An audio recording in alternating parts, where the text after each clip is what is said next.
ঘটনা হলো, দেখুন, আমরা সবাই জন্মদিনটাকে আনন্দ করার উৎসব হিসেবে জানি। বাড়িতে আমরা কি করি, আমরা বাঙালিত্ব নিয়ে এত কথা হচ্ছে, সেখানে আমরা কিন্তু প্রদীপ নিভিয়ে দিয়ে কেক কাটি। আর আমাদের ছোটবেলায় দেখেছি মায়েরা প্রদীপ জ্বালতেন, পায়েস খাওয়াতেন, হ্যাপি বার্থডে বলতেন না, শুভ জন্মদিন বলতেন। অর্থাৎ বাঙালি কালচারের সেই যে ব্যাপারটা, মঙ্গলময় দিকটা, আজকের সমাজে বিদেশকে কপি করতে গিয়ে আমরা হ্যাপি বার্থডে আর কেক কাটার মধ্যে ঢুকে গেছি। আমাদের মনে হয় যেটা ঠিক নয়।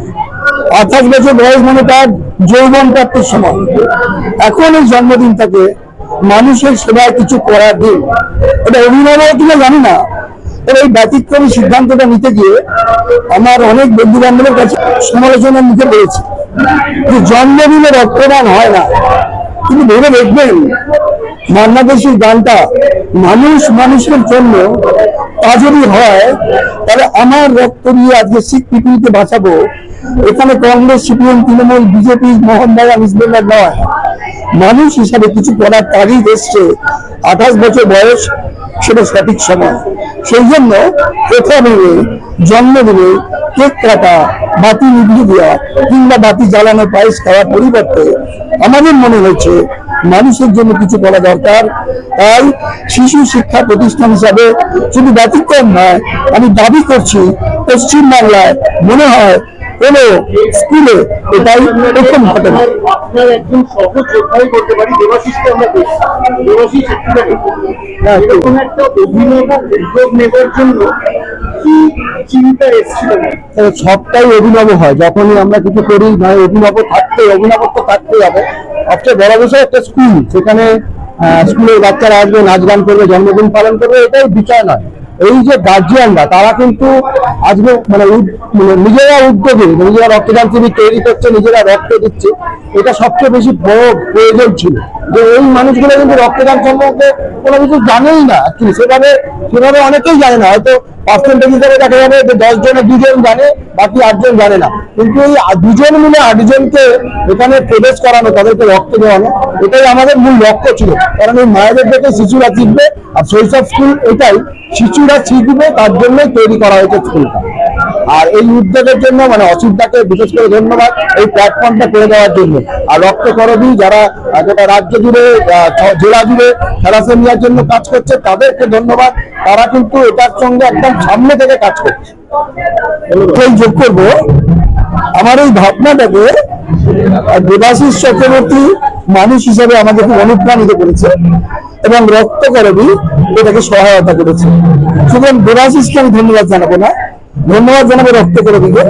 এবং আমার ছোট বড় জেলা বাইরে যে সমস্ত সাংবাদিক বন্ধু আছেন, শৈশবের নাম প্রচার করতে হবে না, কিন্তু এই বার্তাটা পৌঁছে দেওয়ার দরকার যে দেবাশিস চক্রবর্তী অনুপ্রেরণায় একটা ছোটদের স্কুল বা জন্মদিনে রক্তদানের কর্মসূচি পালন করছে। প্রচুর অতিথি আছে।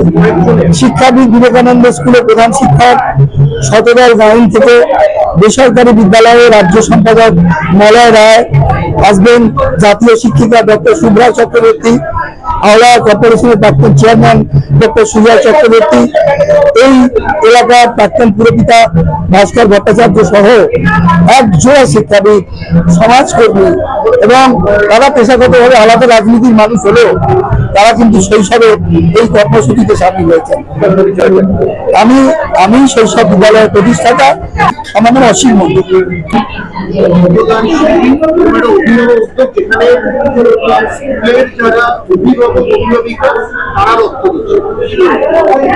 আমার সবচেয়ে ভালো লেগেছে যেটা, যে জন্মদিনে রক্তদান শিবির, কোন স্কুলের জন্মদিনে রক্তদান শিবির এরকম ভাবে হয়েছে বলে আমি জানি না, নিশ্চয়ই হয়েছে কোথাও, কিন্তু আমার কাছে এই ব্যাপারটা একেবারে অভিনব।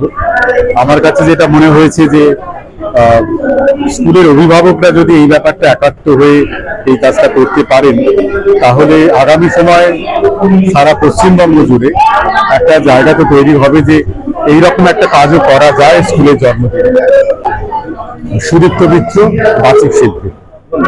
একটা স্কুলের জন্মদিনে সেখানে রক্তদান শিবির দিয়ে সেলিব্রেট করা, তো এটা তো সমাজ সচেতনতার যে বার্তা এনারা পৌঁছে দিচ্ছেন, এটা আলাদা করে কিছু আর বলার থাকে না।